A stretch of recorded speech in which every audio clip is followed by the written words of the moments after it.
In soccer, the reigning NIC-10 champs look to capture another regional title today as Boylan took on Burlington Central down in Sycamore. The Titans came out on fire in the first half, scoring 3 goals in the first 20 minutes. Then in the second half, Alvin Hernandez took a long rip at net. It goes off the post, but Reese Schlichting is there to gobble up the rebound. Boylan claims another regional title with a 4-0 win over Burlington. Here's their thoughts on the big W. They're hungry. This was a really good victory for us. We moved players up and down from other positions, but this game was important for us because they motivated now to look sectionals at home. Sectionals at home is something different. This is my 3rd year with this group, and we've been getting out of sectionals. So for us, it's like something different, and it's hungry. We're hungry. A bunch of juniors, they're more mature. You guys know Reese has been changing the games every time. So I think this game was important for us to get looking forward for next Tuesday. I mean, obviously it feels good to get the win and get it over with, but that's not what we're looking for in the end of the season. We still want to keep going further and get that state title, but day by day. So move on to Tuesday and Super Sectionals and hopefully get that win. The Titans will take on Bennett Academy at 6:30 on Tuesday, and it'll be at Sports Core 2 in Rockford.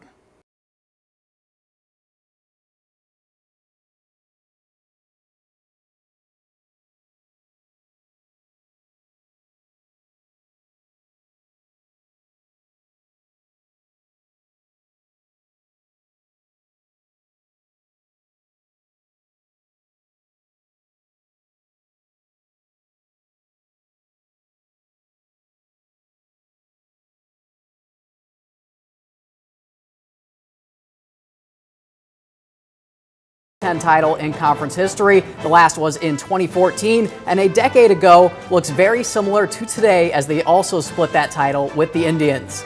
And they will take on a school from the Interstate 8, the Camelin Knights. We just saw Sycamore and Rochelle in the 5A bracket, and Camelin lost to both teams this season. The Spartans with a 35-7 win, while the Hubs won 52-24. If the Blue Thunder take home a W, they will face either Wakanda or Fenton in round 2. A game the Bulldogs would be a round 2 rematch from last year, and if they can return to the quarterfinals, the 1 seed Cary Grove is likely to stand in their way.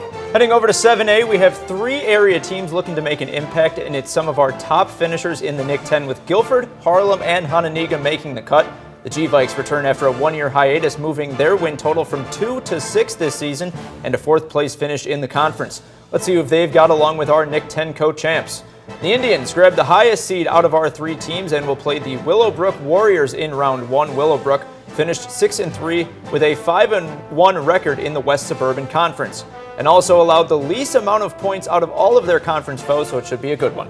And right next to them in the bracket are those G-Vikes at the 23rd seed against 7-2 St. Rita out of Chicago. If the G-Vikes can pull off the upset, we could see a NIC-10 clash for a chance at the quarterfinals.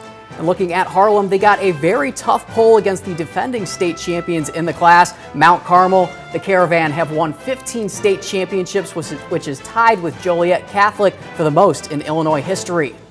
And we will have updated dates and times once schools begin to release their plans. Until then, thank you for joining us on this special playoff reveal edition of FNF.